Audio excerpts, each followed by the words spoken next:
प्रभु कहते मैं तेरी जिम्मेवारी लूंगा। जैसे कोई अनाथ होता ना, तो कोई लोग कहते मैं इसको पालूंगा, मैं इसकी जिम्मेवारी लेता हूं। मैंने तो सेवा की, मैं वॉलंटियर रहा 4 साल चर्च में, मैंने इतने क्रूसेड करवाए, मैं तो यही काम करता था चर्च में। प्रभु ने किया क्यों नहीं? मैंने तो इतने साल से छोड़ा नहीं प्रभु को, फिर भी मेरी मैरिज नहीं हो रही। प्रभु अपनी जिम्मेवारी क्यों नहीं पूरी करता है? वहां आती है धीरज, आशा, जो विश्वास को पैदा करेगा। हालेलुया। वहां आता है अगर परमेश्वर की ओर से वेट है तो ग्रेट भी है, अगर उसने जिम्मेवारी ली है तो चुप करके बैठ जाओ। जब पिता ने आपकी जिम्मेवारी ली है ना, 12 साल के होके नहीं कहते थे डैडी हुण मेरी मैरिज कराओ ना। अरे बोलेगा टाइम आ जाएगा, मुझे तेरी जिम्मेवारी है।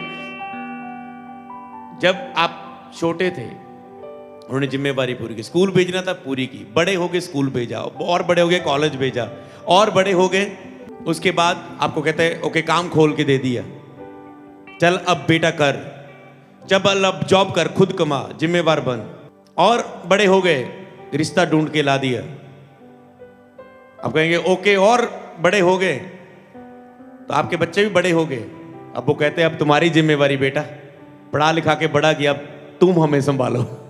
छोटे वक्त हम तुम्हें डायपर चेंज करते थे तुम्हारे, अगर वो बिस्तर पर होते उनके भी डायपर लगते, बूढ़े कहीं हो जाते लोग, तो कहते अब तुम हमारे डायपर चेंज करो। समझ पा रहे हो?